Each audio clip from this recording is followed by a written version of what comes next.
la vie, tout est une question de temps. De secondes d'abord. Il a fallu une poignée de secondes pour que 8 personnes trouvent tragiquement la mort sous les décombres d'immeubles dans le quartier de Noailles à Marseille. 2 minutes ensuite. Une courte minute durant laquelle les élus du conseil municipal se sont recueillis pour la première fois ensemble, ce jeudi, en hommage à ces morts. Ce jeudi, 7 semaines après le drame, la question de l'habitat indigne s'est invitée au dernier conseil municipal de Marseille de l'année. Et il a fallu 3 longues heures aux élus pour débattre de cette épineuse question, aujourd'hui au cœur des 23 années de mandature de Jean-Claude Gaudin. Une ville de gens de bonne compagnie. 23 années durant lesquelles, affirme l'opposition, la question de l'habitat insalubre à Marseille n'aurait pas préoccupé la majorité en place, accusée de mépriser les problématiques des plus pauvres. Ce drame découle de choix délibérés et politiques, de faire de Marseille une ville plus sage, plus start-up, plus croisière, une ville de gens de bonne compagnie, s'agace Jean-Marc Coppola du PCF. Les habitants de la rue d'Aubagne ne sont pas morts de la pluie, du hasard, ni même du destin, abonde Benoît Payan pour le PS. Ils sont morts du mépris et de l'abandon. Vous avez préféré le logement pour spéculer au logement pour habiter. J'ai entendu les douleurs. Une responsabilité collective pour Stéphane Ravier, RN, qui s'est directement adressé aux adjoints au maire. Si le capitaine a mal barré, aucun lieutenant ne l'a alerté. Vous êtes tous des bébés Gaudin, affirme le sénateur, dénonçant même un système Gaudin. Plusieurs élus de part et d'autre de l'hémicycle ont ainsi appelé à changer de méthode, pour prendre à bras le corps cette question. Des accusations que balaie l'édile, qui a tenu à défendre son bilan en matière de logement, également critiqué par des manifestants rassemblés devant l'hôtel de ville. J'ai entendu les douleurs, les colères et les critiques, et j'ai fait face dans la tempête, affirme Jean-Claude Gaudin. Facile de se transformer en procureur.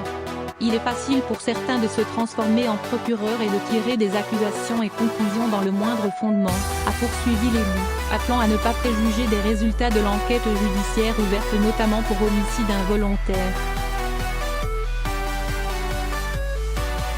Les éléments que j'ai en ma possession montrent que le 63 de la rue d'Aubagne, propriété de la ville, n'est pas à l'origine de l'effondrement du 65, propriété privée, avance Arlette Fructus, adjointe au logement, sans détailler davantage. À plusieurs reprises, les élus de la majorité ont accusé les marchands de sommeil d'être responsables de la situation critique à Marseille en matière d'habitat. En effet, suite au drame, pas moins de 1600 personnes ont été à ce jour évacuées. Le conseil municipal a adopté 9 rapports exceptionnels sur l'accompagnement de ces sinistrés. Des rapports qui portent, en vrac, sur la prise en charge des obsèques à une amnistie exceptionnelle des pénalités de retard aux bibliothèques pour les sinistrés dans l'incapacité de rendre leurs livres. État de catastrophe naturelle.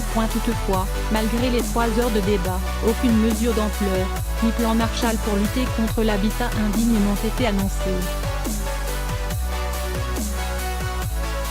Tout juste Jean-Claude Gaudin a déclaré vouloir demander à l'État la reconnaissance de l'état de catastrophe naturelle, reprenant ainsi à son compte une revendication du collectif du 5 novembre.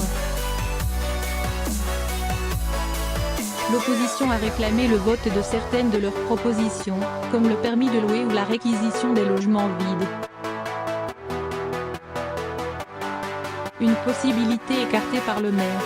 Sur les bancs de la majorité, le dernier mot sur ce débat autour de l'habitat insalubre, de plus en plus politique, a été donné à Martine Vassal. Comme s'il se jouait déjà, dans cet hémicycle, la succession du maire, qui vit là les derniers mois de son ultime mandat. Les municipales en filigrane. Lorsque la présidente de la métropole et du conseil départemental prend la parole, le silence se fait soudainement. Le discours a des airs d'acte de candidature, pour celle qui a annoncé et voté récemment un plan contre l'habitat indigne. Mon engagement s'adresse à tous les Marseillais. Il a été, et sera total, dans l'intérêt général, et non pas comme certains dans la récupération. La nouvelle année, c'est dans quelques jours. À Marseille, les élections municipales sont dans 18 mois, mais elles semblent être pour demain, tant elles sont en filigrane des débats autour de la crise actuelle. Dans la vie, tout est une question de temps.